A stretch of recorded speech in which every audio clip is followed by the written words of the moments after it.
짓고 어차피 부산에는 지금 땅덩어리가 없어가지고 물류단지나 이런 플랫폼은 어차피 기매가 다 담당할 수밖에 없다. 그게 이제 정답이다.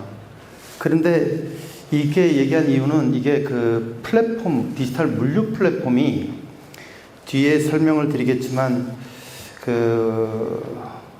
이걸 성공시키면 부산 지역이 우리나라에 나중에 GNP가 10만 불로 올라갈 때 두 번째로 잘 사는 도시가 될 것 같아요. 서울시 다음으로 부산 지역이 잘 살 것 같아요. 부산하고 김해하고 울산하고 경남하고 다 합쳐서 사실 외부에서 보면 그게 다 부산이거든요. 사실은. 그러니까 외국에 가보시면 큰 도시들은 도시의 반경이 100km가 넘어요. 울산에서부터 저 창원까지 해도 100km 안 되잖아요, 사실은. 그래서 제가 디지털 물류에 대해서 저건 ICT 전문가라 가지고 이걸 깊이 들어가면 얼마나 깊이 들어갈까 아까 제가 계속 재고 있었는데 지식 데이터 플랫폼 혁명이라는 단어를 제가 먼저 설명을 드릴 건데 한 10분에서 15분 정도 말씀을 드릴 거예요. 이게 4.19 혁명 같이 이게 생태계가 구조가 완전히 뒤집어지는 상황이 벌어지죠. 지금 챗봇 가지고 이미 우리 과학기술부도 해서 난리법석 치잖아요. 그렇죠? 그거 시작일 뿐이고요. 그것이 그 임팩트가 물류 쪽에 어떤 임팩트를 줄 건지를 설명을 드릴 거고요. 근데 그거는 기술적으로 들어가면 굉장히 깊기 때문에 그거는 전문가들한테 의뢰를 해야 되고 제가 공부들은 하는 말이 있어요. 과장하고 사무관이 국장님 설득시키기 너무 어렵다는 거야. 응답을 안 한다는 거야. 그 돈이 많이 들어가니까 나중에 책임져야 되니까. 그래서 그거 어떻게 하라 그러냐면 제가 직접 전화해요. 국장하고 실장하고 이런 분들 직접 전화해요. 전화해 주십시오. 그러니까 자꾸 밑에 과장이나 사무관 괴롭히지 말고 그 비싼 나라 가보시라고. 그게 비용이 훨씬 더 싸다고. 왜냐하면 당신이 그 하루 이틀, 일주일을 갖다 지체를 하게 되면 그거로 인한 손해가 얼마나 심한지 아냐고. 의사결정을 갖다가 연기하게 되면 그 돈 가지고 차라리 그거를 갖다가 지금 가장 뜨끈뜨끈하게 하고 있는 곳에 가서 현장을 시찰해 보면 그리고 나서 비슷한 거는 뺏기면 되잖아요. 검증이 다 돼 있거든. 특히 공무원 쪽에 계신 분들은 이 확신이 있어야 돼요. 즉 근거가 있어야 되고 없으면 못 해요. 그리고 그런 데 가서 현장에 가서 실제로 확인하고 다 꼬치꼬치 캐묻는 거죠. 그래서 어떤 문제가 있었느냐, 해결했냐, 이런 거 다 물어보고 나면 신뢰가 되니까 그 다음에 와가지고 야 질러. 모르면 걔네들이랑 협조했으니까 거기 자료 다 가져와. 이러면 되는 거거든요. 그게 일을 추진하기가 좋아요. 그게 특히 우리나라가 제일 먼저 하는 건 절대 우리나라 의사결정 못 하더라고요. 미국이나 어디나 먼저 해가지고 전개해가지고 이미 구축한 데가 있으면 야 그대로 따라해. 그래서 제가 스마트 도시 그거 할 때 바보짓 하지 말고 두바이 가보라고. 두바이 가서 두바이 애들이 자기 돈은 하나도 안 쓰고 남의 돈만 가지고 두바이시를 구축을 했거든요. 그 머리를 배우라고. 어차피 돈 있어서 장사하느냐고. 돈 없어도 그 아이디어를 가지고 비전을 정확하게 내니까 전 세계 500개의 기업이 두바이를 위해서 거기에 건물 짓고 투자하고 들어오는 거예요. 그 왜? 근데 쟤네들이 우리보다 머리가 훨씬 더 똑똑해. 그러더라고요. 그런데 내가 그랬지. 스마트 두바이 그 책임자가 젊더라고요. 40대 중반밖에 안 됐어요. 네가 더 똑똑하다고. 똑똑한 놈을 부릴 줄 아는 네가 더 똑똑한 거라고. 사람마다 머리 쓰는 종류가 다르거든요. 일을 읽어내면 되는 거잖아. 그러면 결국은 뭐냐면 책임을 누가 질 거냐, 뭘 근거로 밀고 나갈 거냐, 이거 보는 거거든요. 결국은요. 여기서도 제가 보기에 스마트 물류 쪽으로 하려면 제가 보기에 그 김해나 이쪽에 투자비가 정부 돈 한 3조, 4조 정도 투입이 돼야 되고요. 이 근처에 돈 해가지고 한 10조 정도 투자가 돼야 제대로 올라올 것 같아요. 지금 광주시가 문재인 정권 시절에 그 AA 융합 산단을 만들면서 그 돈이 정부 돈이 한 1조 들어갔고요. 지금 돈이 돌고 있습니다. 그 민간에서 나머지 돈 해가지고 한 2조, 3조 정도 했는데, 여기는 스마트 물류 쪽은요, 그보다 돈이 한 두세 배 돈을 더 들어가야 돼요. 그래, 간단한 소설을 끝내고요. 혁명이란 단어하고, 그 다음에 김해시를 중심으로 부산 쪽은 어떻게 해야 되느냐 하는 얘기를 말씀드릴게요. 이게 제가 제일 먼저 그리는 그림인데, 여태까지 산업구조가 바뀔 때, 여태까지 산업구조에서 잘 운영해서 자동화시키고 해서 잘 운영했죠, 지금요. 여러 가지 산업들이. 근데 저 위에 있는 사이버 산업, 이것들은 여태까지 따로따로 놀았어요. 인터넷 산업이라 이래가지고. 통신 산업이라 따로따로 놀았거든요. 이 연결되면서 문제가 생기는 거예요. 연결되면서 어떤 문제가 생겼냐면, 유럽에 가보셔서 저기 시계탑 안에 들어가 보신 적이 있어요? 굉장히 복잡해요. 근데 신기한 게 돌덩어리를 하나를 쭉 들었다가 놓으면 하루 종일 내려가면서 시계가 돌아가더라고요. 근데 시계가 정확하게 맞아. 와, 천재들이더라고 보니까. 그걸 지금 만들어면 못 만들어요. 굉장히 똑똑해야 되거든. 근데 그 시계를 CPU, 옛날에 G80이 아주 조그만 CPU 하나 가지고도 그보다 성능이 더 좋게 만들거든요. 그 복잡한 거를 요만한 조그만 모듈 가지고 누구나 만들 수 있게 만들어요. 지금 앞으로 여기에 계신 분들이 조금 지나면 AI 알고리즘, 지금 전부 다 모른다고 뒤로 제끼죠, 그쵸? 그게 쉽게 쓸 수 있게 만들 거예요. 지금 챗봇 쓰시는 정신 없으시죠? 깜짝깜짝 놀라시죠, 그쵸? 그게 이제 초등학생들도 챗봇 써가지고 작업하는 게 생기고요. 조그만 보드에도 AI 들어가요. 인공지능 알고리즘 들어갑니다. 라즈베리 파이나 이 아두이노 보드들 여기도 들어가고요. 제가 3년 전에 코로나 되기 전에 저기 라스베가스에서 아마존이랑 싸웠어요. 포인트 마이크에다 AI 칩을 넣겠대. 그래 내가 미쳤냐 그랬거든요. 그랬더니 하겠다는 거예요. 왜 하겠냐 그랬더니 아니 이상한 말을 밖에 나가면 안 되지 않느냐고. 그리고 그거를 사용자가 제어할 수 있게 마이크에다가. 그러니까 서 있는 마이크에는 문제가 없겠더라고요. 근데 이 포인트 마이크에다가도 넣겠다 그러고 카메라에다도 칩을 넣어가지고 집에서 열심히 일하고 있는데 또 프라이버시가 있는 그걸 갖다가 그 화면이 바깥으로 송출되면 안 되잖아요. 그거 맞겠다는 거예요. 유저가 세팅하도록. 다 열어줄 사람 다 열어주고. 그러니까 그게 눈하고 귀를 먼저 AI를 집어넣는 작업을 하는 거예요. 근데 그게 뻥이 아니라 하고 있고요. 상당히 많이 개발됐고요. 제일 큰 문제가 배터리가 제일 큰 문제더라고요. 배터리가 문제 없는 건 다 돼요, 지금. 세상에 이런 세상이 왔다는 거예요. 그래서 앞으로 우리나라가 이거 한 10년 전에 미래창조과학부 우리 최무기 장관님 할 때 제가 기획 작업 반장을 했거든요. 그때 만든 문서인데 우리나라가 나중에 잘 먹고 잘 살려면 일단 네트워크 인프라가 좋아야 돼. 유선 인프라는 광 네트워크이고요. 무선망이 특히 중요해요. 어디나 무선으로 네트워크가 다 연결돼야 되는데 그게 굉장히 싸졌어요. 지금 5G하고 그 다음에 무선 기술을 계속 써야 되는 이유가 다 그 이유고요. 네트워크 인프라. 우리나라가 지정학적으로 유리해요. 땅덩어리는 적은데 사람은 무지 많아. 구축하는데 비용이 훨씬 더 효과적이거든요. 그 다음에 그리고 나면 저장 장치가 중요하거든요. 저장 장치가 그냥 데이터 저장해놨다고 중요한 게 아니라 잘 저장해놔야 돼요.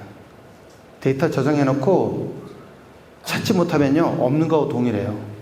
PC에 분명히 파일을 다운로드 받았는데 나중에 그 파일이 분명히 다운로드 받은 건 아는데 어딘지 몰라. 그럼 못 찾아내거든요. 하드디스크 양이 지금 보통 2테라, 4테라 정도 되니까 자료가 너무 많거든요.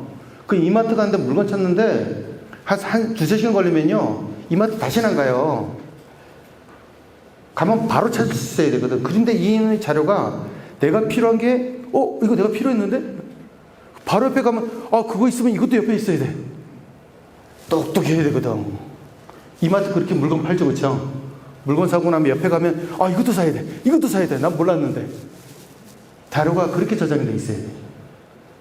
잘. 근데 지금 현재 클라우드에 있는 데이터 저장하는 것들도요.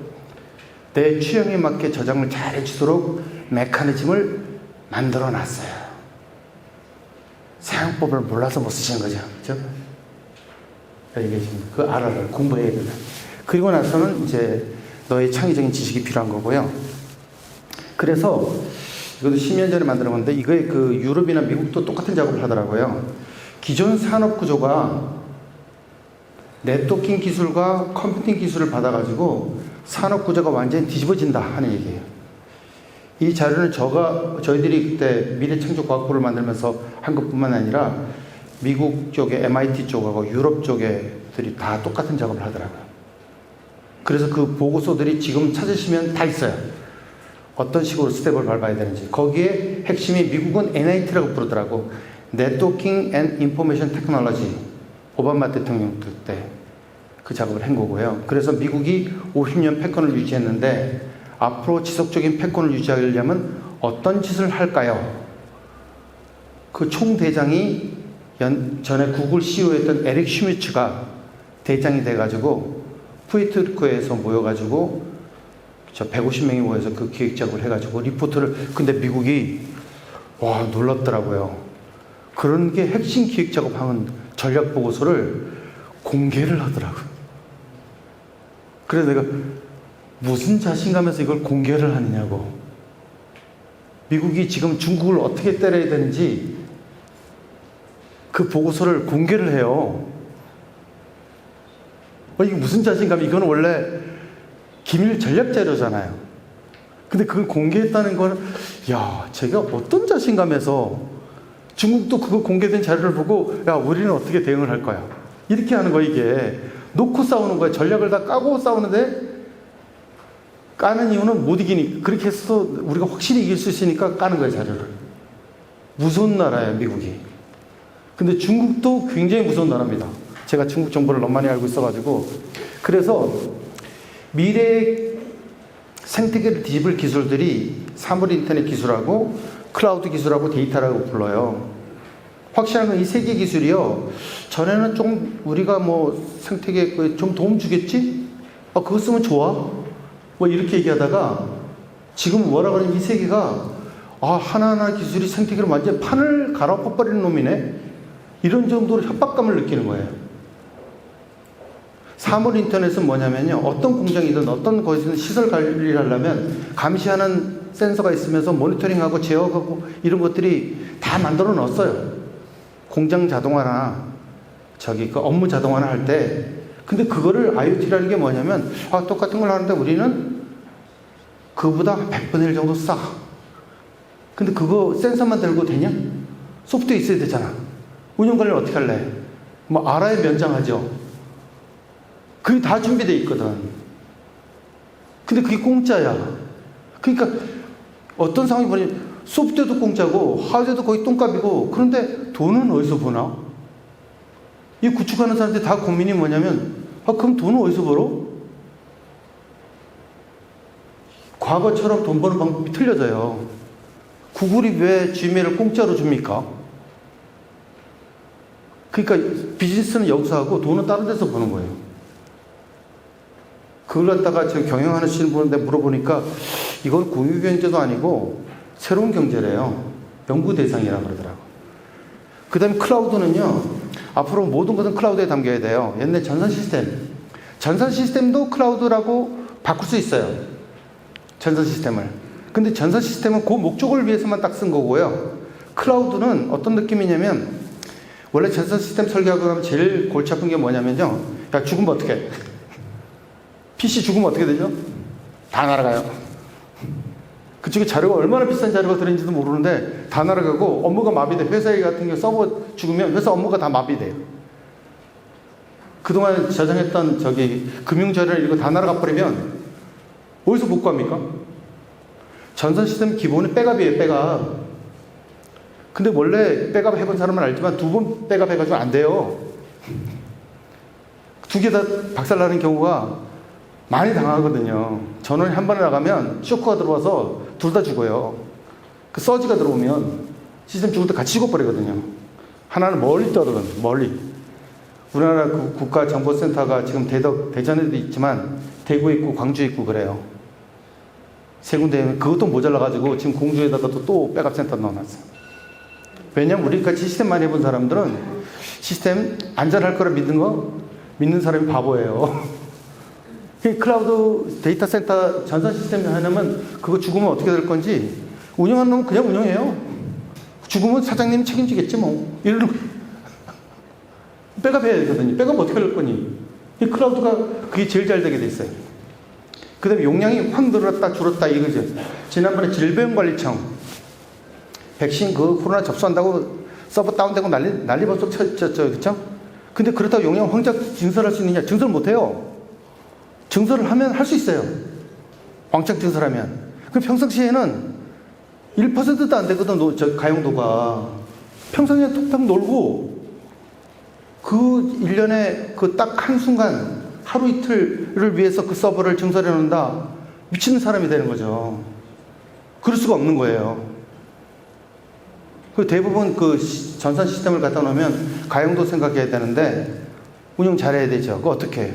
필요할 때 많이 쓰고 필요 없으면 쓰지 말고 백업이 그 고장날 확률을 계산하고 백업해야 되거든요. 그게 클라우드가 가장 좋다는 거거든. 그러니까 지금 묻지 말고 무조건 클라우드로 전환하는 거예요. 그리고 기존에 있는 PC나 서버들도 클라우드로 바꾸는 거는 아무것도 아니에요. 그 밑에 쿠버네티스만 깔면 바로 클라우드로 전환할 수 있어요. 그럼 클라우드로 전환은 뭐냐? 백업이 너무 쉬워. 그 여기 프로세싱 파워가 모자르잖아요. 시스템이 프로세싱 파워가 모자라면 반드시 죽어요. 용량이 모자라는 저기 들어오는 트래픽은 많고 시스템 헐떡헐떡 거리면 그게 버티다 당연히 죽어요. 안 죽을 리가 없는 거예요. 그러면 어떻게 되냐? 안 죽으려면 그 일부 부하를 다른 데로 빼돌려 가지고 다른 데서 처리해야지 그게 안 죽지. 저기 자동차도 오버로 계속 밟으면 자동차가 뻗지 않는 자동차가 어디 있습니까? 그래서 그렇거든요. 그러니까 아파트를 지을 때 항상 이사갈 준비하고 아파트 짓는 거하고 똑같아요. 아파트는 딱 한 바퀴 치면 이사 가려면 짐 다 드러내고 하려면 골치 아프잖아요. 그렇죠? 통째로 들어도 다른 데를 쉽게 끼울 수 있게 설계한 거하고 느낌이 똑같아요. 나머지는 저 데이터가 저게 요물이라 저걸 어떻게 장난치느냐에 따라서 앞으로 이제 모든 기업의 명운이 바뀌는 게 저 데이터 요물이에요. 저게. 그래서 새로운 산업이 나올 거라는 얘기를 하는 거고요. 특히 여기에 물류 쪽에 관련되신 분들은 이게 그 연결이 어디든 옛날에는 저기 네트워크 연결하려면 돈이 많이 들었거든요. 똥가요 이제는. 무선 통신이나 와이파이 통신이나 이런 것들이요. 조그만 센서 통신도 가격 카운트하는 게 그냥 가죠. 느낌 뭐냐면 무선 통신하는 게 이 USB 모듈 보시면 한 4기가짜리나 8기가짜리는 그 옛날에는 굉장히 잘 아껴서 썼었는데 지금은 그 정도로 했으면 백업 해놓고 그 USB 모듈을 갖다 버리죠. 한 32기가, 64기가 정도 돼야 킵하고 다니지 작으면 갖다 버리거든요. 무선 통신 모듈이 거의 그래요. 이게 뭐 돈 값어치도 안 하고 근데 이 네트워크 하는 사람들이 약간 얼떨어진 게 사용하기 좀 어려워. 뭐 세팅하는 게 많아. 이놈을 하려 그러면 쉽게 만들어야 되거든. 근데 블루투스 많이 바인딩 해보셨죠? 그쵸? 휴대폰에 블루투스 그 정도로 쉽게 만들어야 되거든. 그래도 오동작 하면 저절로 다 고쳐지게 만들어야 되는데 엔지니어가 열심히 모듈을 만드는 건 잘하는데 쉽게 사용하는 건 익숙하지 않아가지고 골치 아프죠 사실은. 그런 것들이 이제 생태계가 바뀐다는 얘기고 새로운 사이버 물리 생태계가 나온다는 얘기고요. 그래서 생각이 바뀌어야 되는 게 산업사회는 대량 생산하고 대량 소비가 정답이었거든요. 근데 앞으로는 규모의 경제가 아니라 연결의 경제라는 게 무슨 얘기냐면 우리가 교통산업이 있는데 교통산업하고 에너지산업하고 다른 산업 다 연결돼야 돼. 자기 혼자만 그 생태계를 잘 빌드업했다가 만면 자기 혼자 잘 먹고 잘 살면 돼요. 근데 돈을 많이 벌려면 다른 쪽으로 연결될 때 의료 쪽이나 교통이나 에너지나 연결돼야 그 나중에 시너지가 나요. 그러니까 나는 내가 비싸려고 요걸 하려고 만들었는데 그 어문 놈이 돈을 벌어다가 주더라고요. 연결 경제라는 뜻이 뭐냐면 시너지가 나는 거예요. 나는 요거 가지고 돈을 한 달에 1,000만 원 벌 거라 생각했는데 다른 놈이 나한테 몇백만 원 갖다 주고 몇백만 원 갖다 주고 이러니까 내가 자체로 돈 버는 것보다 옆에서 도와줘서 돈 버는 게 더 많이 벌어. 이렇게 되는 거니까 이게 연결 경제예요. 근데 내가 스포츠 쪽으로 아냐? 몰라. 의료 쪽 아냐? 몰라. 그 연결되면 되거든요. 연결이 안 되면 연결 비용을 누가 감당해야 되잖아요. 인터페이스가 안 맞으면 그 누군가 어댑터 갖다 끼거나 뭔가 맞춰야 되는데 맞추는데 돈이 들어가. 그러다 보면 아씨 머리가 아픈데 하지마 이러거든. 그게 같이 어차피 생태계가 에너지 생태계나 물류 생태계나 의료 생태계나 생태계의 기본 구조는 똑같아요. 근데 앞에 전달되는 그 머티리얼만 다를, 데이터나 이런 것만 다를 뿐이지 생긴 꼬라지가 똑같거든요. 이 건물 지을 때 이놈의 건물 짓는 거나 집에 아파트 짓는 거나 그 빌딩 짓는 거 건물의 기본 설계는 한 90% 똑같죠. 그렇죠? 그 나머지 응용에 따라 조금 달라지는 거죠. 그 다음에 클라우드가 왜 중요하냐면요.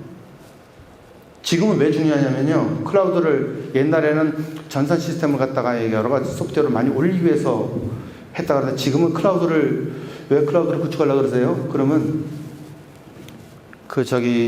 열의 아홉은 그거를 해야 머신러닝 돌리고 인공지능을 올릴 수 있다 그러던데 근데 난 머신러닝과 인공지능이 뭔지 몰라. 근데 그거 돼야지 그 되더라고. 그래서 클라우드를 해요. 근데 그 머신러닝과 인공지능 알고리즘이요 세상이 요물이라 다 공짜로 공개하네요. 이 소프트웨어 개발하는 놈이 미친놈들이지 자기가 만든 소프트웨어를 다 공개를 해요. 문제는 뭐냐면 깃허브에 있는 거를 다운로드 해가지고 설치하는 거를 몰라. 한 번 배우면 아무것도 아니거든 사실은요. 파워포인트를 사용하는 방법하고 거의 똑같고요. 엑셀 프로그램 하는 거하고 거의 비슷해요. 그 정도로 어렵지가 않거든요. 근데 그거 두려워하더라고. 그러니까 아니 시키면 시키느라고 그냥 세팅만 하면 돼. 그럼 저절로 내려와가지고 돌아가거든. 어떻게 돌아가는지 잘 몰라도 돼. 근데 지금 모든 소프트웨어 개발자들이 AI 알고리즘 개발자들이 소프트웨어를 짤 때 클라우드에 탑재돼서 돌아가는 걸 전제로 짜요. 그걸 로컬한 전산 시스템에 돌리려면 바꾸면 돼요. 알아야 바꾸지. 손대지 않고 코 풀려면 똑같은 클라우드 시스템을 갖춰놔야 손대지 않고 그냥 돌아가요. 몰라도 돌아가요. 뭘 하려면 머리 아프죠. 그죠? 똑같이 만들면 몰라도 되잖아요. 그게 클라우드 하라는 거예요. 클라우드가 어떤 것도 클라우드냐면요. 여러분 휴대폰도 클라우드예요. 휴대폰에 지금 256기가냐 512기가냐에 따라서 휴대폰 가격이 틀려지잖아요. 지금 현재 우리 학생들도 벌써 졸업한 지 5, 6년 넘었는데 자기 휴대폰의 스토리지 용량이 모자라거나 CPU파가 모자라는 거를 나는 몰라도 돼. 그냥 돌리면요. 그놈이 성능이 떨어지면요. 주변에 있는 근처에 있는 클라우드를 이용을 해가지고 같이 돌아가요. 근데 그 근처에 있는 클라우드 서버가 약간 멀리 떨어졌으면 약간 껌뻑껌뻑대. 형광등처럼. 빨리빨리 안 돌아가 이놈이. 좀 지연 생기 막 신경질 내잖아요. 그게 싫으면 되도록 클라우드 서버가 근처에 가까이 있어야 돼. 집 안에 설치해 놓거나 요 근처에 동네에 설치해 놓거나 이러면 그 레이턴시 타임이 한 5mm, 10mm 정도밖에 안 되기 때문에 보통의 아주 3D의 어떤 게임들을 하지 않는 거라면 보통 사람들은 못 느껴요. 그러니까 그게 이제 클라우드다. 그 앰비언트 인텔리전스 쓴 게 뭐냐면 클라우드가 내 주변에 다 있어.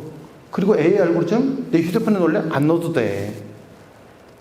집안에 있는 서버나 이런 데 다 돌아가면 되거든.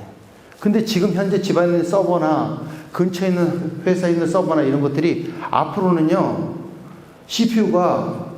CPU하고 스토리지를 설계되는 게 아니라 거기다 AI 프로세서가 반드시 들어가야 돼. 안 들어가면 네가 삽질을 다 해. AI를 알고리즘 넣으면 걔가 다 알아서 해줘. 너는 명령만 해. 챗봇 가지고 시키시면 그쵸? 프로그램도 짜줘요. 이놈의 챗봇이. 우리 얼마 전에 와서 자기가 1시간 동안 프로그램 짤 거를 이놈한테 시키니까 1분 만에 프로그램이 파이썬 코드가 두세 페이지가 쫙 짜지더래. 그러니까 소프트웨어 애들은 이제 전부 다들 이제 골치 아파지는 거야. 소프트웨어 엔지니어가 어줍잖은 소프트웨어 엔지니어들은 다 이제 직업을 잃게 생겼어. 걔가 다 짜주니까. 근데 그게 돌아가는지 그것도 AI한테 물어보면 네가 돌려봐. 거기 돌아가는지. 이게 대답해 주거든요. 세상이 이렇게 바뀐 세상이. 산업 구조가 바뀌어요. 산업 구조가 기존 산업은 잘 먹고 잘 사시면 돼요. 근데 AI나 클라우드나 이런 IC 신테크놀로지를 쓰면 얼마나 더 좋아지는지 준비하고 해야 돼요. 준비하고. 준비 안 하시면 그거는 그만큼 그냥 운영하다가 문 닫을 생각하시면 돼요. 근데 ICT 기술을 어떻게 도입할래? 첫 번째 잘 몰라. 그러면 남들이 한 거하고 똑같이 구축하면 돼요. 걔가 쓴 소프트웨어 똑같이 설치하면 돼요. 원래 제일 좋은 방법이, 내가 이거 GS 칼텍스에서 세미나 할 때, 1시간 반 세미나 하니까 사장님이 제일 앞에 있다가, 교수님 어지러운 얘기만 하고 계셔가지고 죽겠대요. 그러니까, 아니, 그러면 자기가 어떻게 해야 되냐고 물어보시더라고. 그래서 내가 컨닝 그랬거든. 시험 볼 때는 컨닝하면 안 되죠, 그쵸? 세상사를 할 때 컨닝이 제일 좋다 그랬거든. 내가 머리가 쓰기 싫으면 그거 제일 잘할 것 같은 놈한테 무조건 뺏기라고, 똑같이 하라고. 그럼 난 머리 안 써도 되잖아. 그럼 문제 생기면 걔한테 물어봐. 예? 그게 제일 좋잖아요, 그쵸? 자기가 머리를 돌리든가. 아니면 뺏기는 게 정답이죠. 그것도 뺏기는데 어떻게 해야 될지 모르면 걔한테 똥 물어보면 되죠. 이 물리 쪽에 문제가 생겨서 잘 모르시면 저한테 물어보세요. 제가 이쪽 전문가니까. 그게 정답이죠. 그 다음에 밸류체인이 바뀌어요. 그 당시 하드웨어나 소프트웨어나 물건 가지고 돈 받는 시대는 없어졌어요. 소프트웨어 애들이 미쳤지. 전부 다 소프트웨어를 공개를 해버리니 돈은 누가 보나. 하드웨어 값도요. 하드웨어 제가 받기는 어려워요. 그 옛날에는 캐펙스, 오펙스라고 하는데 구축비용, 운영비용 돈 내놓으라 그랬거든요. 이제 그 돈 계산하는 방법이 틀려져요. 그러면 돈을 어디서 보나? 구축비용하고 운영비용을 딱딱 뽑아내야 되는데 그렇게 못 뽑아내잖아요. 머리를 때리는 상황이 오는 거예요, 사실은. 어디서 돈 버냐? 돈 내겠다는 놈한테는 걔가 돈 내겠다는데 뭐 어쩌겠어요, 그걸요. 생각이 바뀌어야 되는 거예요. 돈 계산하는 방법이 틀리고요. 새로운 사람이 탄생하고 결국은 앞으로 가버렸네. 그래서 모든 산업이 플랫폼화 된다는 게 뭐냐면요. 플랫폼은 자기는만 잘 먹고 잘 사는 게 아니라 여기는 농산물 시장이에요. 저기는 어업 시장이고 저기는 의료 시장이고 서로 시너지가 나려면 연결돼야 되거든요. 혼자는 잘 먹고 잘 살면 안 되고 연결돼야 되니까 연결되려면 플랫폼화 돼야 돼. 그래서 시너지가 나. 그러니까 나는 농산물만 가지고 돈 벌었는데 농산물 가지고 얘네들이 딴짓을 하더라고. 그러니까 걔가 빌려주면 돈을 벌어주는 거야. 한전한테 내가 그 얘기해서 한전 에너지 데이터 가지고 너네들 돈 벌 수 있냐? 그 필요로 하는 애들이 너무 많다. 근데 너는 돈 못 벌잖아. 머리가 안 돌아가니까. 그러니까 그 데이터를 열어주라고. 열어주면 그게 개인정보나 이런 것이 문제 생기면 못 열어주고 열어주면 걔네들이 그걸 활용해가지고 쓰면 코미션을 줄 거라는 거죠. 그 돈을 벌려면 플랫폼화 돼야 돼. 클라우드화해야 돼. 근데 그게 모든 쪽에서 클라우드로 전환하는 이유가 연결하기 편하니까. 그 기업들이 한전이 반기회사가 한 600개 넘더라고요. 1차 협력 기업이 600개가 넘고 한 2차까지 하면 2,000개, 3,000개가 되더라고. 그거 어떻게 하겠니? 걔네들 각자 플랫폼 만들어야 돼. 각자 전산 서버 만들어야 돼. 그 연결돼야 되잖아. 그 한전 전체가 하나 만들어가지고 다 같이 쓰라고 공짜로 다 주라고 차라리. 하나로 다 만들어야 돼. 플랫폼마다. 서로 연결되는 것들은 전부 다 하나로 만들어야 되는 거고요. 그 다음에 문제는 이 AI가 요물인데 AI를 어떻게 탑재할 거냐고. 쉽지 않아요. 지금 AI 알고리즘들이 이 개발자용이나 저희 같은 전문가용으로는 많이 돼 있는데 챗봇이 처음으로 유일하게 일반인들이 쓸 수 있게 들어간 거예요. 그러니까 구글이 깜짝 놀랐잖아. 사실은 AI는 구글이 세계 최고예요. 근데 마이크로소프트 오픈AI가 쟤네들이 챗 GPT를 써가지고 확 열어주니까 일반인한테 열어주니까 일반인들이 막 경악을 하는 거야. 그러니까 대가리를 때리는 거지. 야, 우리 전문가 영역으로 소프트웨어를 A를 나눠가지고 안 되겠다. 사람들이 쉽게 쓸 수 있도록 열어줘야 되겠다. 그래서 지금 챗GPT나 버드가 나왔잖아요. 그 다음에 뭐가 나올 거냐면요. 집에 있는 PC나 휴대폰이나 이런 데 AI를 다 올릴 거예요. AI를 올린다고. 왜냐면 사실 저희 학생들도 개발을 많이 했거든요. AI 알고리즘들을. 근데 그거를 사람들이 쉽게 쓰도록 생각하는 거는 생각을 못했어, 사실. 그러니까 이 대가리가 그 열심히 알고리즘 개발하는 거에 박사기 논문 써야 되니까 그거는 개발해도 쉽게 쓰는 거에 대한 그건 어떻게 하는데요? 생각 안 해봤는데요? 그 머리를 그쪽으로 돌리라고. 곧 그렇게 될 거예요. 그러니까 이게 휴대폰이 요물이야. 그 저기 셋탑박스나 이런 데 쓰는 CPU가 올려놓으니까 요물이야. 근데 해보니까 꼭 AI 칩을 안 넣어도 되더라고요. 그냥 제 라즈베리 파이 돌리니까 속도가 조금 느려. 이놈의 자식이면 지키면 튀어나오는데 시간이 걸리더라고요. 근데 GPU를 넣으면 금방금방 대답해. 빨리 돌아가니까. 속도 차이만 있을 뿐이지. 그러니까 조금 한가한 사람들은 그냥 일반 CPU에다 이런 데다 쓰시면 그래도 아쉽지만 저 자식은 원래 느려. 질문하면 대답이 한 10초 뒤에 대답하더라고. 그거 인내하고 하시면 돼. 그게 성질 나쁘면, 기분 나쁘시면 거기다 칩을 넣으시면 돼요. 근데 그 대신에 대가를 치르죠. 파워 소모량이 서너 배 올라가요. 파워를 감당하셔야 돼. 그러니까 여기 이제 저 김해 물류단지가 있을 때 제가 전력 그 사정이 여기에 그 원자력 발전소 근처에 있더라고요. 지정학적으로 유리한 조건이더라고요, 여기가. 이 김해 쪽이. 그리고 요번에 이거 세미나 한다면 내려오면서 산업은행이 부산으로 온대. 그래서 내가 띵하다 그랬어. 물류가요, 돈이 있어야 되는 거 아세요? 물류단지가 만들려면요, 그 돈이 있어야 돼요. 전 세계 가장 큰 선박 기업이 스위스에 있는 거 아세요? 바다가 없어요. 근데 그 선박 기업이 스위스에 있거든요. 해운이 물류의 흐름이 돈의 흐름이라는 걸 모르시는 거라. 디지털 스마트 물류가 돈의 흐름이 중요하거든요. 세상에 돈이 투자되지 않고 그 산업이 일어나는 거 보셨어요? 그러니까 빨리 그 산업은행도 하고 수출업은행도 하고요. 다 내려오라고 해서 부산으로. 그거 효과가 있을 겁니다. 그래서 생태계가 AI를 어떻게 올리냐가 가장 중요하고요. 이거 퍼즐을 많이 풀어야 돼. 시행착오가 많이 있을 거예요. 근데 당장 넣을 때마다 팍팍 효과가 발휘하니까 파워 소모량이 문제되지 않으면 효과를 발휘해. 알고리즘이. 종류 지금에 몇천 개가 있고요.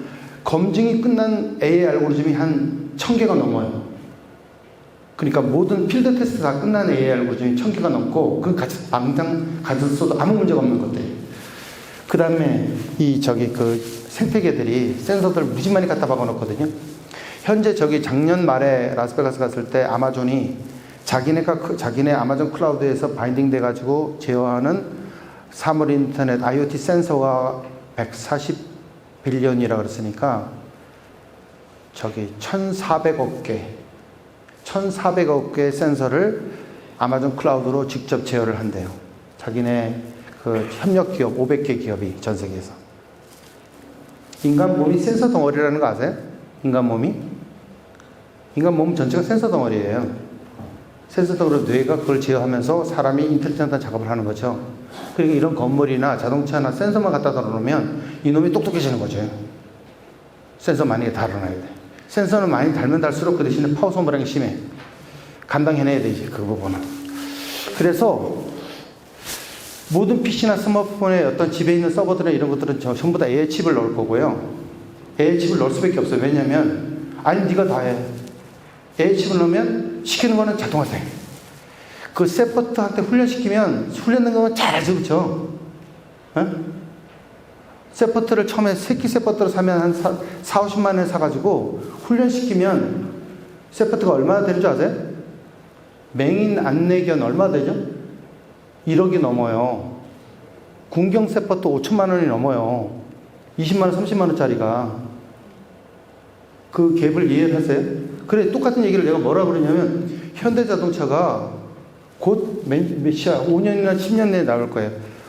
현대자동차는 그냥 공짜로 쓰시려면 한 1,000만 원에 가져가세요. 근데 원재료값의 절반도 안 되는 거예요. 그냥 드릴게요. 그저 미쳤지. 저 하드웨어 재료값만 2천만 원 들어가는데 1,000만 원을 판다고?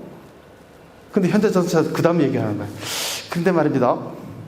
3천만 원을 더 내시면 소프트웨어 올려드리거든요. 근데 그게 아저씨가 잘못해서 교통사고 날 일이 없어요. 그리고 어디로 갈지 잘 몰라도 말만 하면 알아서 가요. 그러면 보험료가 줄어들잖아요. 그리고 그거 안 쓰겠어요? 문제 생기면 고장난 줄 아나? A는 거기서 탑재하면 다 알거든, 걔가. 알아서 고쳐주거든요. 그러니까 안 하시겠어요? 써야죠. 그 돈은 어디서 버나? 하드웨어를 절반값에 주고요. 소프트에서 돈을 버는 거예요. 현재 테슬라 그렇게 하잖아요. 테슬라가. 자율주행차를 갖다가 원스 타임에 인스톨을 하면 1,000만 원 정도 내야 되는데 지금은 매달 35불 정도 돈을 내라 그래요. 그럼 미국에서 운전할 때는 계속 그걸 갖다가 그 AA가 들어간 것처럼 유지보수를 해줘요. 구독형 경제로 가는 거죠. 그리고 소프트를 계속 바꿔주죠. 나라마다 지역마다 도로 상황이 다르기 때문에 튜닝을 해줘야 돼요. 그 세포트도 어떤 마약, 새로운 마약이 나왔을 때 그 마약에 훈련을 시키지 않으면 못 찾아내요. 마약 탐지견이. 훈련시켜야 돼요. 뭐냐면 AA 알고리즘도 똥개 훈련시켜야 되거든요. 훈련시키지 않으면 처음에 버벅대요. AI 알고리즘은. 어쩔 수 없는 거죠, 사실은. 이런 것들을 AI 칩이 들어갈 거고, 현재 확실한 거는요, 어떤 시스템이나 AI 알고리즘이 아무리 적어도 10개 정도 들어갈 거고요. 큰 데는 수백 개 들어가요. AI 알고리즘이. 다 검증된 거로. 대부분 또 공 쪽에 가까운 계신 분들은 뭘 하자 그러면 해봤니? 필드 테스트한 경험 있어? 실제로 운영한 거에 대해서 문제 생긴 사례 없어? 다 따지고 나서 하거든요. 그런 게 다 돼. 다 준비가 되는 거죠. 그러니까 앞으로 인간이 웬만큼 복잡하면요, 인간이 관리 못 합니다. 로봇가 다 하거나 AI가 다 해야 돼. 사람이 어떻게 운영 관리합니까? CPS, 사이버 피지컬 시스템이 처음에 나오게 된 배경은 뭐냐면요. 2005년에 미국에서 NS 펀드에서 어떤 대학교 교수가 CPS 개념을 처음에 얘기했어요. 근데 미국 정부에서 그걸 받아가지고, 이게 CPS가 미국의 전략 산업으로 해야 되겠다. 해가지고 푸에르토리코에 에릭 슈미츠 중심으로 모여서 기획을 한 작업이 CPS 기획이에요. 거기 핵심은 AI.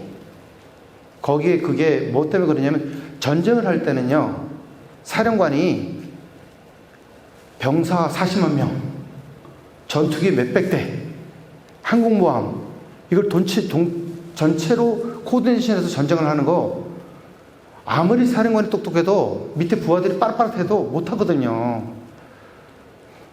이제는 전쟁은 AI가 하는 겁니다. 사람이 하는 게 아니라.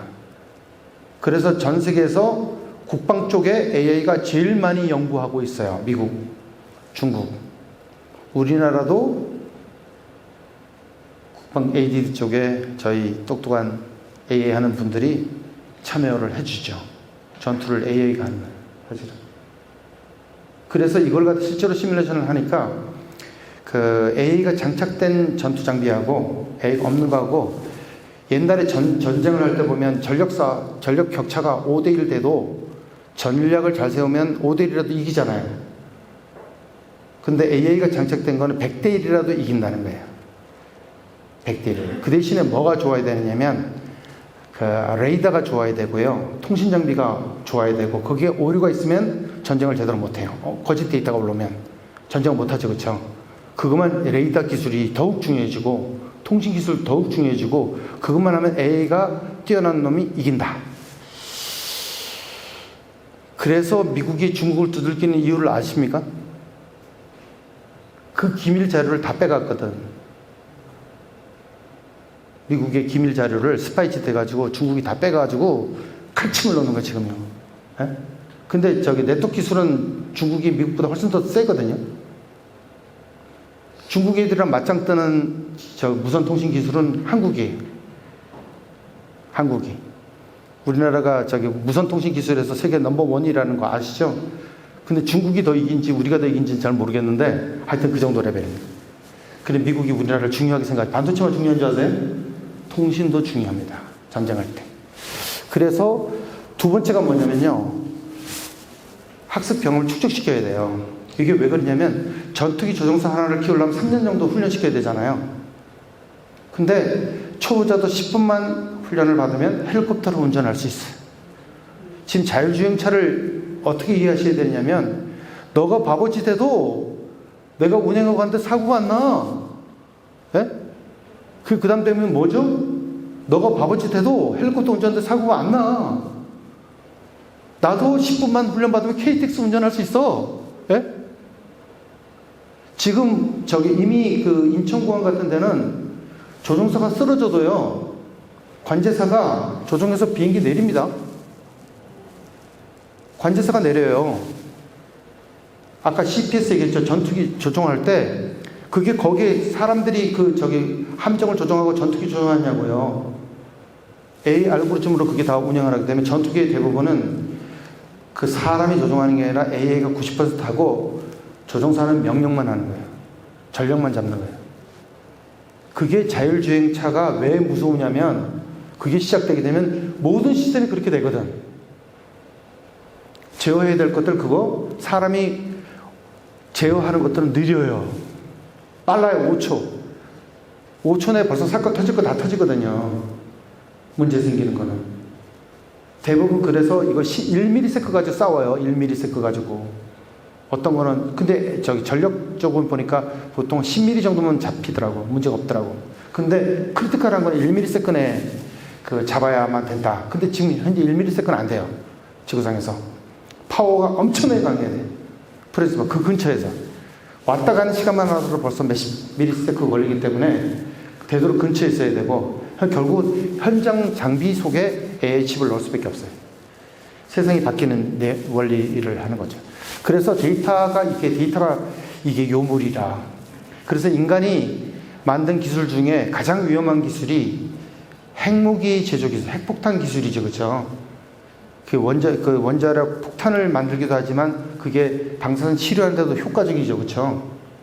근데 이놈의 데이터가 잘 쓰면 아주 좋은데 잘못 쓰면 이게 생태계를 파괴시키는 기술이에요, 데이터가. 데이터의 제일 먼저가 데이터 할 때 데이터를 정리를 잘해야지 AI가 돌아가지. 이 저기 휘발유를 넣을 때 휘발유에 물을 섞거나 다른 걸 섞으면 자동차가 가다가 서죠, 그렇죠? 기름 넣을 때 기름 이상한 오물이 들어간 기름 넣으면 자동차 가다가 서요. AI 엔진도 가다가 오동작해요. AI 알고리즘 완벽한 게 아니라 이상한 식의 데이터를 넣어가지고 AI를 돌리면 AI가 헷가닥거린다고 이놈이 미친 짓을 해요. 그러니까 그것도 데이터 정리를 잘해야 되고, 근데 일부러 거짓 데이터를 흘리고 나면 A가 미친 짓을 하거든. 생태계를 공격을 할 때 저쪽에 데이터를 생태계를 파괴를 시키려면 거짓 데이터가 들어가지고 생태계가 파괴되도록 만들어야 돼. 우리 지금 우리나라 언론에서 거짓 데이터를 한번 뿌리고 나면 마치 신짜인 것처럼 거짓 데이터 확 뿌리고 나면 그 수습하려면 몇 개월 걸리죠, 그렇죠? 거짓 데이터 아니라고 아무리 얘기해도 안 들으니까 빨리 끝내야 되는 거예요. 그래 이제 지나가고요. 그래서 수익 모델에 대한 변화가 새로운 생태계가 나올 거고요. 그래서 이건 지나가고요. 물류 플랫폼 바로 갈게요. 이 물류가 결국 아까 AI나 ICT 기술을 물류 쪽에 도입해야 되는 거죠. 근데 물류는 이해관계자가 굉장히 많습니다. 이해관계자가 혼자서 다 못해요. 아까 전투할 때하고 상황 비슷하죠, 그렇죠? 이해관계자 너무 많으니까 그 로지스틱 4.0이 그게 물류 생태계의 어떤 코디네이션을 잘해야 되는 거죠.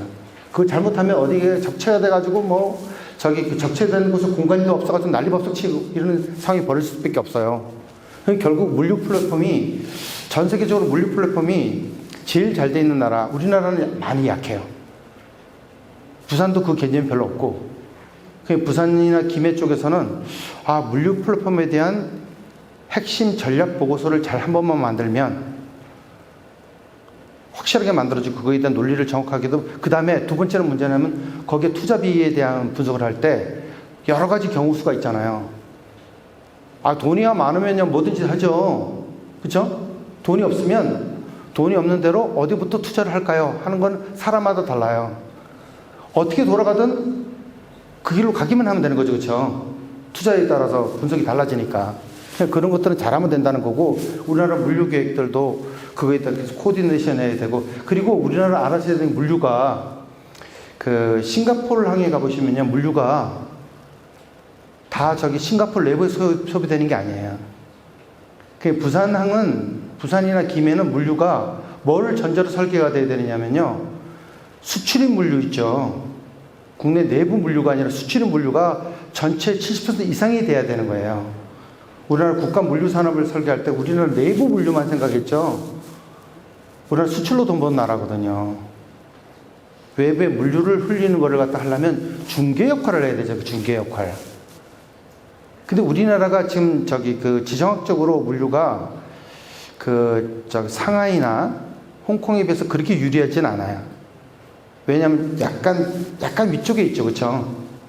언제 우리나라가 유리해지느냐면요, 북한으로 연결해서 블라디보스톡을 해서 저기 러시아 라인이 뚫릴 때 철도를, 그래서 여기서 죽자사자 정부한테 철도망이 잘 구축되도록 노력을 해주셔야 돼요. 부산이 제일 약한 게 가덕도 공항도 들어오고, 그러니까 항공은 어느 정도는 당장 나중에는 모자랄지 몰라도 지금 수요가 해결되고 있다고 봐야 돼요. 가덕도 공항이 들어오니까. 근데 철도 물류는 지금은 당장은 안 하지만 언젠가는 통일이 될 거라고 보고, 통일이 안 된다 하더라도 연결은 될 거 아니에요. 연결되고 나면 북한도 돈 벌고 우리도 돈 벌고 그럴 수 있으면 되잖아요. 러시아도 돈 벌고. 그게 여기 10일이면 저기 그 네덜란드까지 갑니다. 물류가. 배로 가는 거는 한 달 걸려요. 그러니까 북극 항만 개발하겠다 난리버터 치는 거죠. 그게 뚫리면 저기 부산이 그 저기 동북아 쪽에서는 싱가포르하고 부산이 핵심 물류 허브로 올라올 거라고 저는 봐요. 그때를 위해서 준비를 해야 되는 거죠. 부산이. 우리 준비가 다 돼 있거든. 그 일본이 통튼을 할 거예요. 동경은 안 되거든. 동경은 저 미국으로 갈 때 기지국 역할을 해도 약간 사이드로 빠져 있기 때문에 동경도 홍콩에 가는 게 직접까지 그 동경 들렸다 갑니까? 미국으로 갈 때? 안 가거든요. 한국도 마찬가지예요. 한국도 저기 사실은 그쪽 라인이 뚫릴 때 우리나라가 물류의 큰 허브가 역할을 하는데, 물류 허브는요, 그 자기가 하고 싶다고 되는 건 아니고요. 이게 그 정치력을 발휘해야 되는 게, 그래요? 정치력을 발휘해야 되는 게 뭐냐면요, 카드에서 마스터하고 비자 카드가 국제적으로 통용되죠. 그렇죠? 근데 삼성카드나 국민카드 외국에 씁니까? 못 써요. 마스터카드하고 비자카드 지위를 받으려고 마스터하고 비자가 얼마나 부들부들 떨면서 작업하는 줄 아세요? 국제 물류 허브가 되는 거는요, 정치력도 발휘해야 되고 실력으로도 배축해야 되고 그게 구축이 돼야 돼요. 그래야 로테르담이나 싱가포르 항이나 이 지위를 얻을 수 있어요. 중국 상하이 항도 그런 식의 지위를 얻으려고 노력을 무지하는 거고, 사실은요. 상하이 항은 지금 물류 비용을 더 낮춰요. 부산항보다 무조건 싸게 하거든요. 상하이가. 그러니까 그 기지 찾아오는 거고, 그거라 부산항도 상하이항이 싸게 하면 같이 싸게 하는 거예요. 똑같이. 손해보는 거죠. 그렇죠? 그럼 어떻게 할 거니? 거기서 전략을 찾아야 되고 스마트 물류로 가야 되는 거예요. 빨리 가야 되겠네. 그래서 물류에 대한 정의는 결국 지능화하고 그 다음에 그 자동화시키는 거예요. 그 물류의 핵심이 뭐냐면 이해관계자가 너무 많으니까 이 물류가 종합산업이에요. 종합산업. 그래서 왜 부산이 옛날에 섬유나 팔고 그 다음에 목재나 이렇게 운송하는 허브 역할을 했었잖아요. 부산항이 다시 태어나야 되는 게 스마트 물류로 다시 태어나야 되는 거죠, 부산이. 근데 물류가요, 약간 이 사회 간접자원 성격이 있어가지고 물류가 성공을 하면요, 그 주변에 관련된 산업들이 다 같이 일어나요. 물류가 중심이 돼가지고. 근데 물류하려면 요즘은 ICT가 들어가야 되니까 ICT가 들어가면 대형 전선 서버들이 들어가야 되거든요. 전선 서버들이 들어가야 되는데 전선 서버가 들어가려면 가장 옆에 뭐가 있으면 발전소가 있어야 돼요. 이 대형 데이터 센터에 들어오면요, 전기가 얼마나 많이 이게 제대로 된 물류센터가 여기 설치가 되면요, 부산시 전체 쓰는 전기량보다 그 데이터 센터에 쓰는 전기량이 더 많을 수도 있어요. 그러니까 저기 울진이나 울산이나 그런 데서 고려원자력 발전소에서 전기 못 당겨오면 여기다가 저기 SMR 같은 자체 전기를 생산하는 그거를 설치를 해야 된다고 봐야 돼. 그래서 김해시가 아직도 추가로 구축될 공간이 많이 있잖아요. 거기 절대로 아파트 지으면 안 돼요. 그 물류단지로 만들어야 되니까. 거기에 그 물류단지 크게 올리려면 거기에 발전소 지어야 되고, 일단. 그리고 그거를 그 상태로 올려야 되는 거죠. 그래서 이건 뭐냐면 로세라도 한번 가보시라고. 괜히 저 밑에 그 직원들 쭉 치지 말고 윗분들이 시장님이 가보시면 돼요. 김해 시장님이 로세라도 가가지고 그 다음에 함부르크는 제가 보기엔 가고 싱가폴도 가보고 걔네들 지금 이제 그 전환 계획 세우고 있거든요. 돈 엄청나게 투입하려고 그러고 있을 거예요. 그리고 나서 기술 협정을 맺으세요. 그리고 어차피 물류라는 게 연결돼야 되기 때문에 로테르담에 설치한 클라우드 환경이나 그 물류 플랫폼 환경이 여기랑 맞아야 되거든요. 물류 플랫폼 혼자서 그냥 마음대로 구축하면 안 되는 게 아니라 다 연결돼야 되기 때문에 LA 한 가보시고 로테르담 가보시고 싱가포르 한 가보시고 똑같이 맞춰야 되니까 시스템 똑같은 거 처음에 들어오는 게 정답이에요. 똑같은 거. 그러니까 가보시면 생각이 달라져요. 그 밑에 사람들 그거 하지 말고 데리고 가서 현장 확인하시면 아, 이걸 계획을 이렇게 세우면 되겠구나. 근데 정부 돈을 받으려면 보고서가 완벽해야지 정부가 돈을 줘요. 완벽해야 되거든요. 광주시가 보니까 1000페이지 보고서를 만들어가지고 AA 그 융합 3단을 끌어들였더라고요. 아무 말도 안 하잖아. 시비 거는 사람 없어요.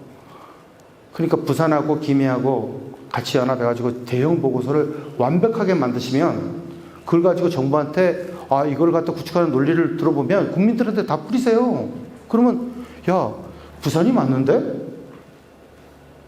우리나라가 한 번으로 GNP가 1000만 번 올라가려면 그 방법이 정답인데? 그리고 그 후광 효과가 너무 커.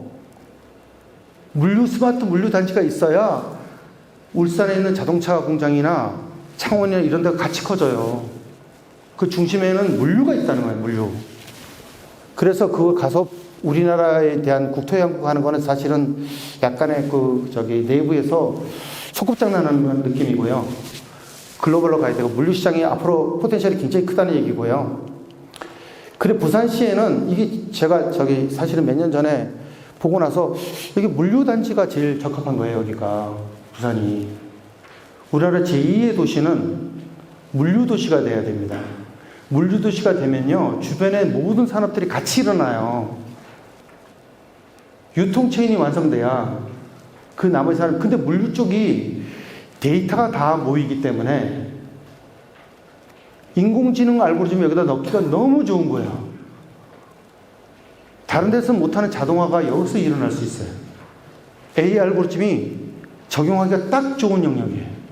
그러니까 물류단지가 커지면 전 세계에서 AI 알고리즘이 제일 잘 적용되는 지역이 여기라 그래요.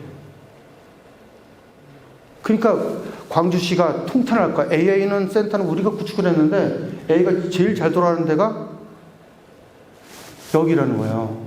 AI 알고리즘은 데이터 없으면 AI 알고리즘 다 바보예요. 데이터가 없는데 무슨 AI 알고리즘 돌아갑니까?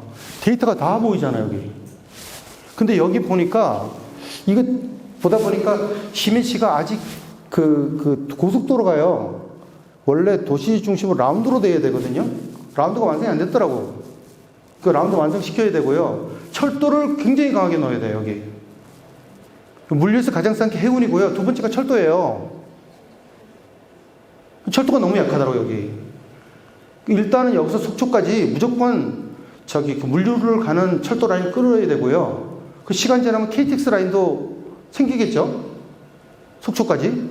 그러나서 북한 지역 가는 거는 그럼 그 다음 할 일이고, 북한 애들도 돈 계산 해봐야 될 거 아니에요. 돈 계산 하다 보면, 야, 물류를 유통해주면 우리나라 GNP 한 1-20%는 여기서 돈 나오네? 아, 북한이 아무리 한국, 남한이랑 적대적인 그 상황이라도 돈 벌겠다는데 그걸 누가 말겠습니까? 그 러시아도 블라디보스톡에서 모스크바를 거쳐서 가는 거 다 돈 생기는 거잖아요. 그 에너지 가지고만 돈 버는 줄 아세요? 석유 팔아서 돈 버는 게 아니라 물류 가지고 돈을 더 많이 벌어요. 러시아가. 그거 안 하겠어요? 당연히 하죠. 아, 북한하고 싸우지 말고 빨리 물류만 구축하자 그러는 게 정답이에요. 언젠가는. 그래서 분류 플랫폼에 대한 거는 시간이 몇 분 남았죠? 예? 마무리해야 돼요.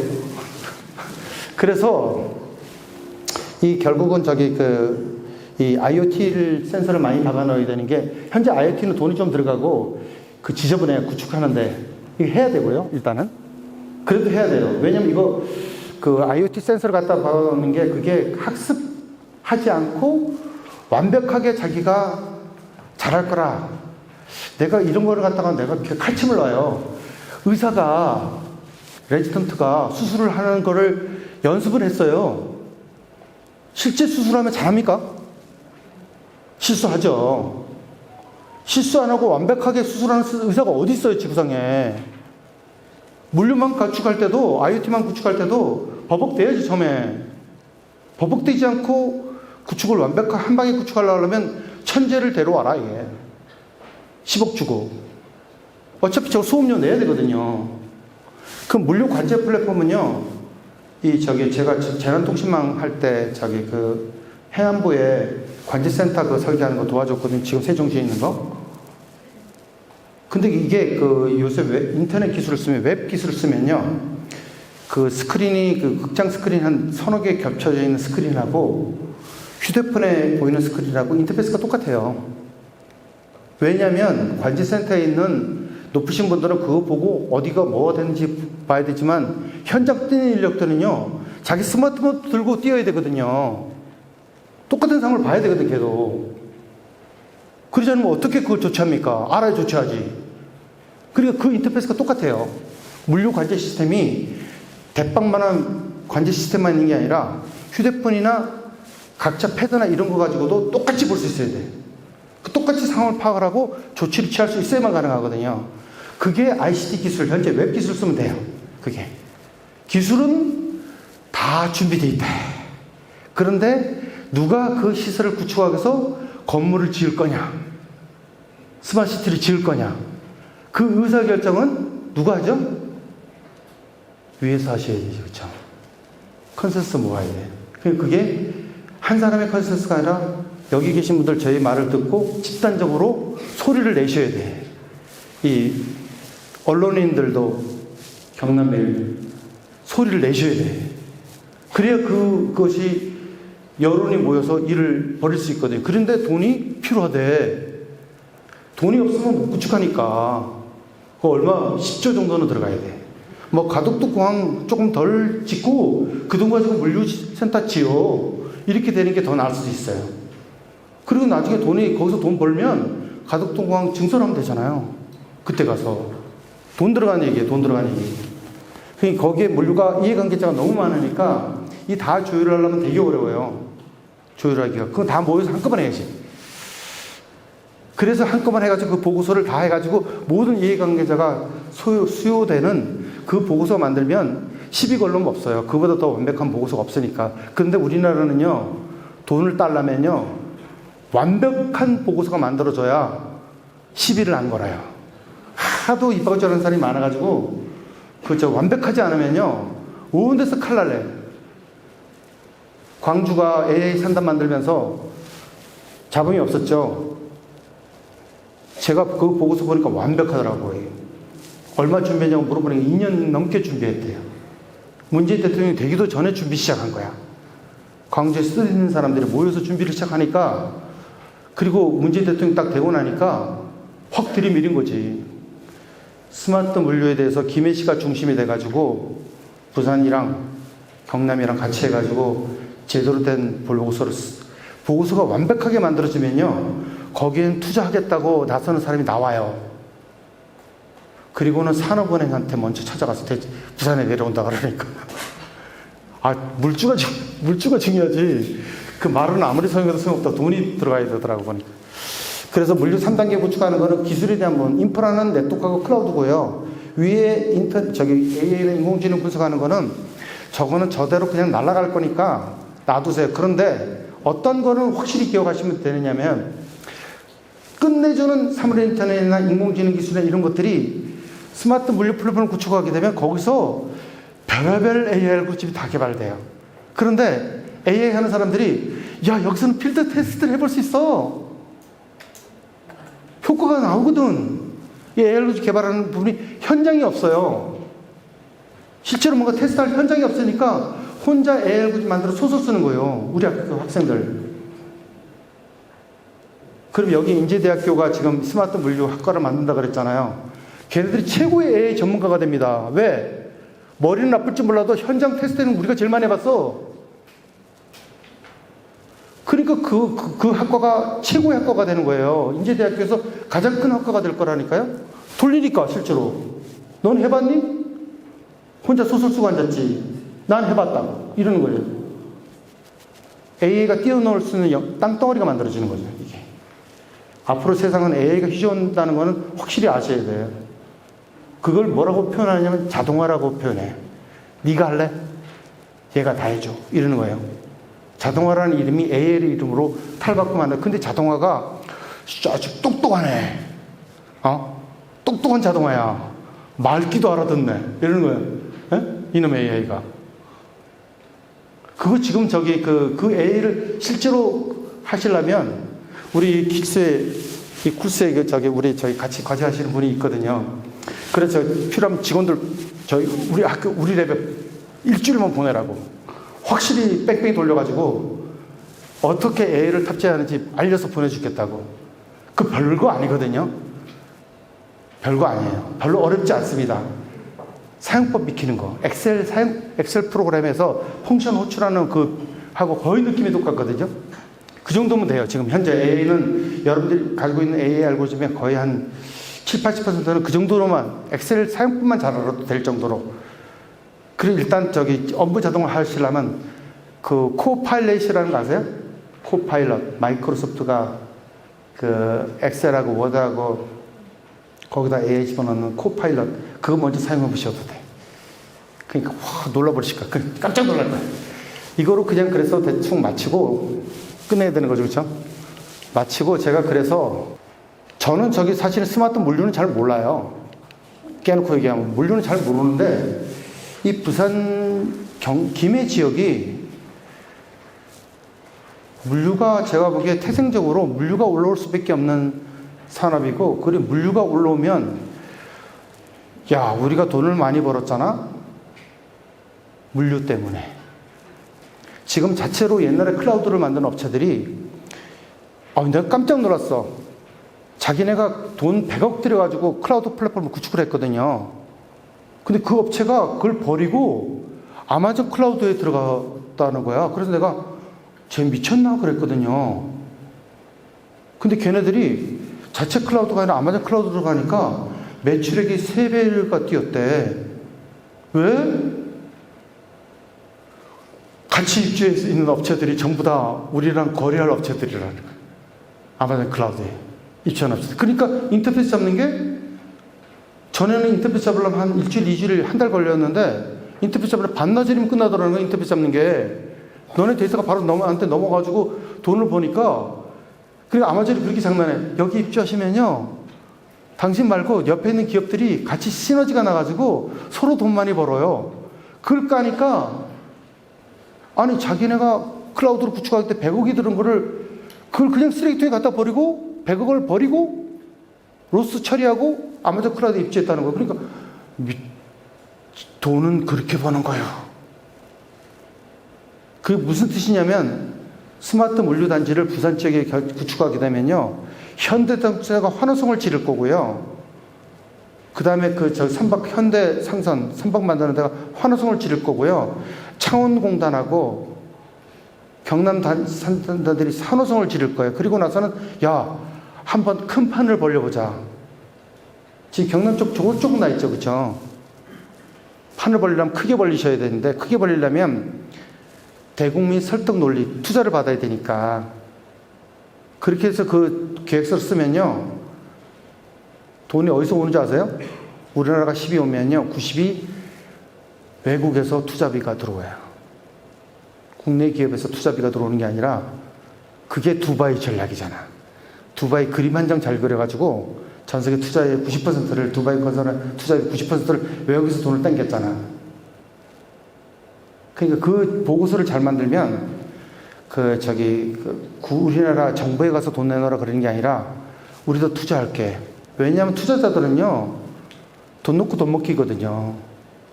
나중에 그 벌릴 가치가 있으면 투자 들어오잖아요. 외국에서 투자를 받으려면 보고서가 정확해.